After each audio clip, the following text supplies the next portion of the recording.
Hey guys, welcome to another episode of USA Healthcare Today. My name is Carli and I'm a patient advocate with Viveesa.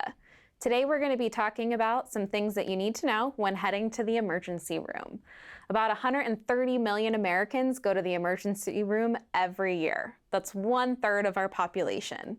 Oftentimes, people leave not necessarily understanding what their diagnosis is or their treatment plan to follow up care, which leads to a disconnect in their care.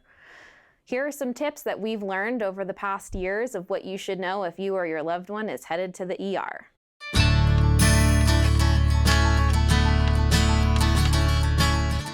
One of the most important things you can do is speak up and ask questions if you don't understand what's going on when in the emergency room.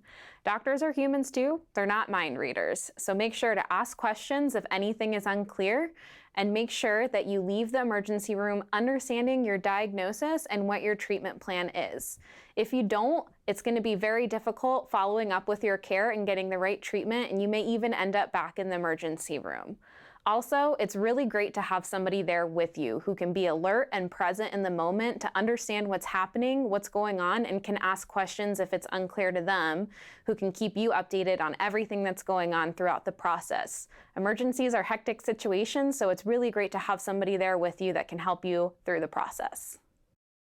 After everything is said and done and you're home after going to the emergency room and all good, you're going to receive quite a bit of bills in the mail. You'll typically get one from the hospital and one from the physician that was treating you, or even other physicians if you saw some specialists. Make sure to do your research before you go and blindly pay the first bill that comes in. Ask for an itemized bill from the hospital to make sure you're not getting double charged for any of the things that you had done. Trust me, it happens a lot. Also, make sure that you get your explanation of benefits, understand what your insurance should be paying for and what you have to be paying for.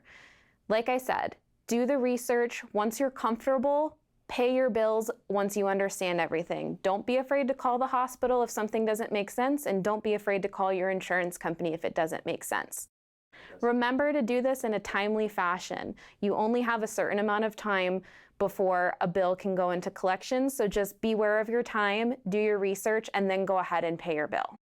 Finally, if the situation permits, try not going to the ER if it's unnecessary. You can do this by establishing a great working relationship with your primary care physician. So you can call them in the event of an potential emergency situation, and they can maybe squeeze you in or advise you whether to go to an urgent care or if the emergency room is necessary. I hope some of these tips help the next time that you find yourself headed to the emergency room or one of your loved ones. A patient advocate can help facilitate that working relationship with your primary care physician, as well as facilitating communication between all parties involved. We're here to help if you need us.